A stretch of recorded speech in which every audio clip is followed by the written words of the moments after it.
Hello, hello. My name is Win, and I am here to talk to you about Money Matters. So, this is Win Money Matters. All right, so today, no, this starts a couple days ago. I was talking in a group chat with some family members about how God wants you to be rich, and this kind of led to a back and forth friendly debate. And because I'm the middle child, I had to look for the verses to specifically show you where God does want you to be rich. So here are my top, it's about 10 verses altogether. And from beginning to end, there's lots of different passages. These are just the ones that I found. So the first one, of course, we're going to start with Genesis. You got to start with the beginning, right? So Genesis 1, so first chapter, and verses 28 to 30.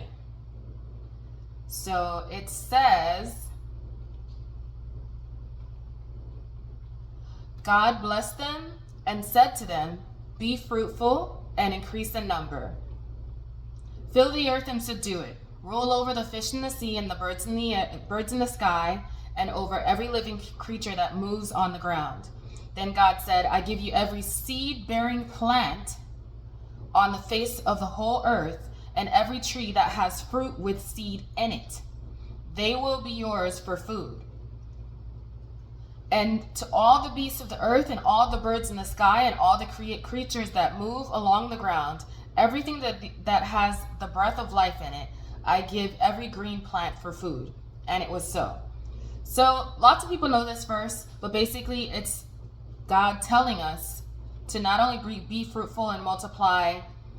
Some people take that literally as far as children, having lots of children, but I believe it's in all of your resources as well and what you work in.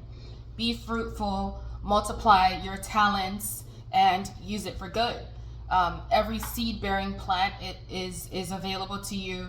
All the fish, all the creatures of the air, and we're to take care of them as well and subdue them.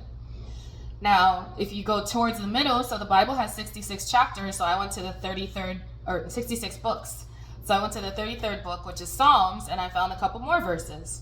So we're going to go to Psalms 1, verse 2 and 3.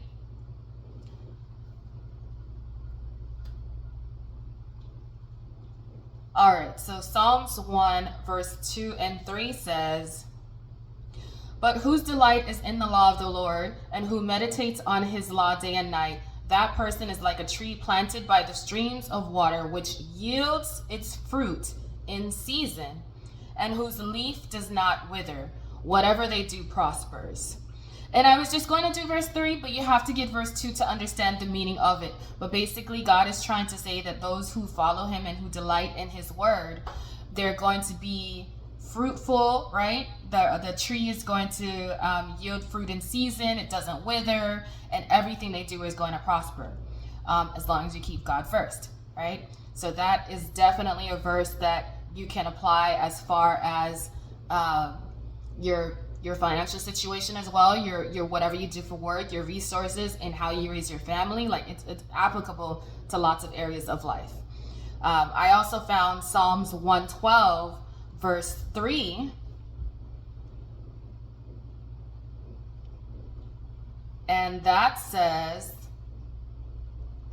wealth and riches are in their houses, and their righteousness endures forever. So now this one, again, you might want to read the one or two verses before that, but basically it talks about the children. It talks about God and his people, basically, people that follow his commands. Wealth and riches are in their houses, and their righteousness endures forever. So once again, even in the middle of the Bible, it talks about, wealth and prosperity and following God. Then I had to go to the end, and Revelations is a little harder because then it starts talking about seven-headed dragons and things like that and all the different plagues, but I even found some verses. And I know what you guys are thinking. Oh, but love of money is the root of all evil. No, actually, if you go to that verse, it says, oh, I messed it up. Oh, it says money is the root of all evil. No, that's not what it says. It actually says the love of money is the root of all evil. meaning that instead of loving money and using people, you should love people and use money. Money is just a tool, but it's a very useful tool for lots of different situations, as far as, you know, paying your bills, or as far as just being able to have fun and enjoy life. Charities require money. I mean, I'm sure they appreciate, you know, prayers and blessings, but they need money to function, right? So money is a tool that everyone needs. So anyway, let's go to the last book, which is Revelation. And we're going to do a couple because I kind of got lost in the sauce when I got to Revelations. All right, so we'll start off with Revelation 18. And it starts off kind of negatively at first, but then it brings it back positive. Revelations 18, 11 to 14.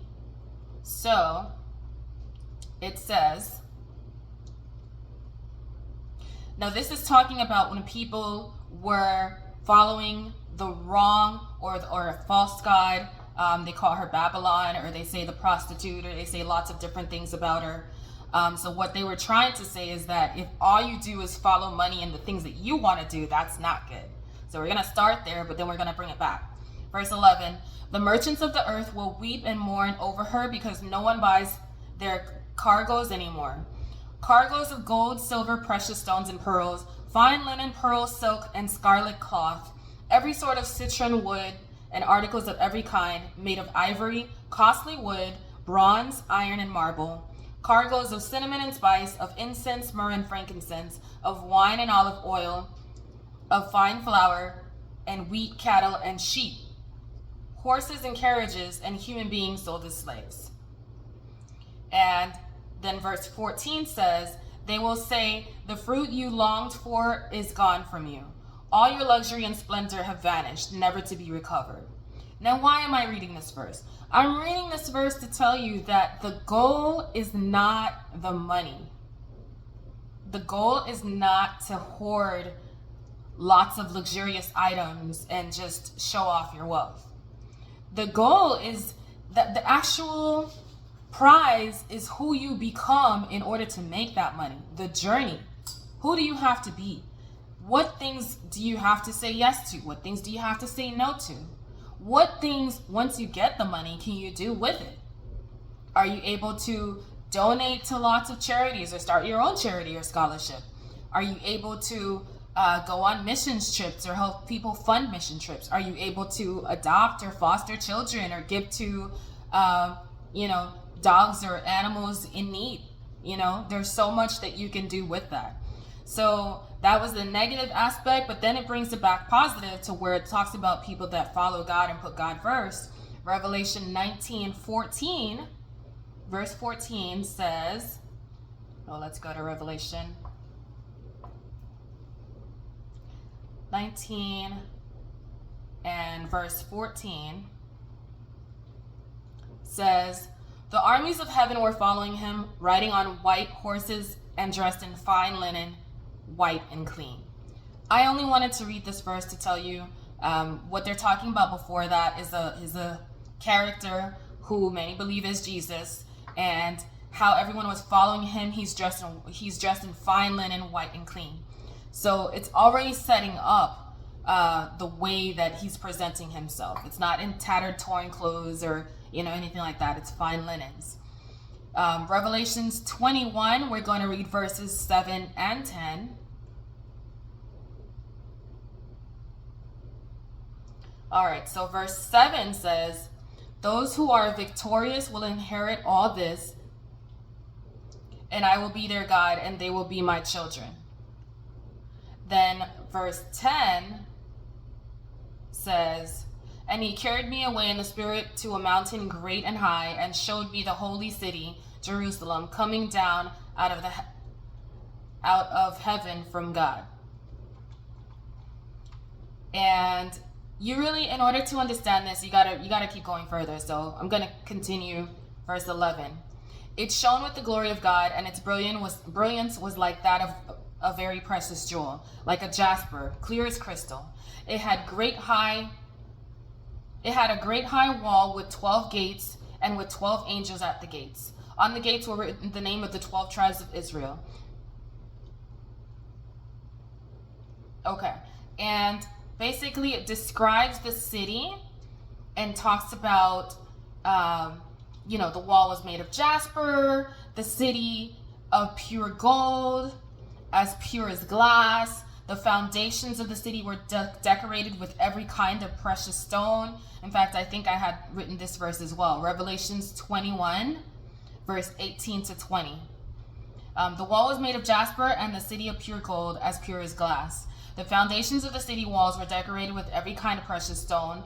The first foundation was jasper, the second sapphire, the third agate, the fourth emerald, the fifth onyx, the sixth ruby, the seventh chrysolite, the eighth beryl, the ninth topaz, the 10th turquoise, the 11th jacinth, and the 12th amethyst.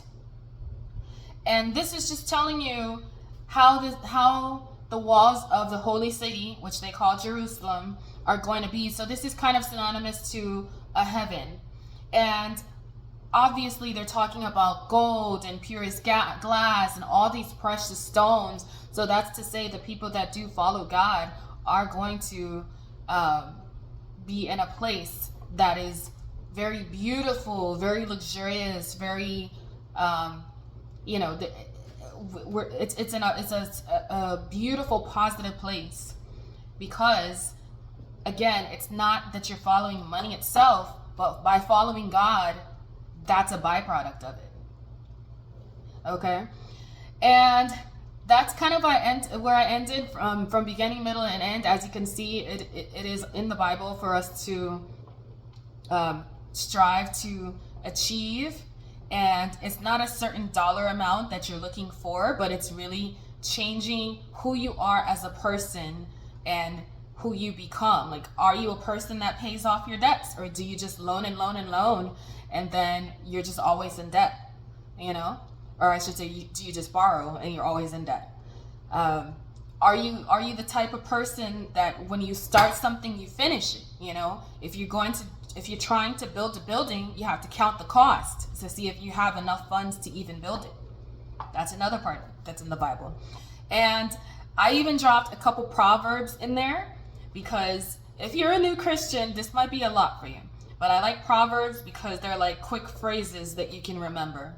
So going to Proverbs 22, we're going to read verses 7 and 9.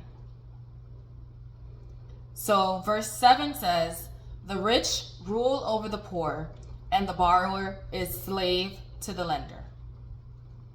And then verse 9 says, "The generous will themselves be blessed, for they share their food with the poor." So hopefully you learned something today. Go back and read these chapters and verses, and see you next time. Like, comment, share, subscribe. What are your thoughts?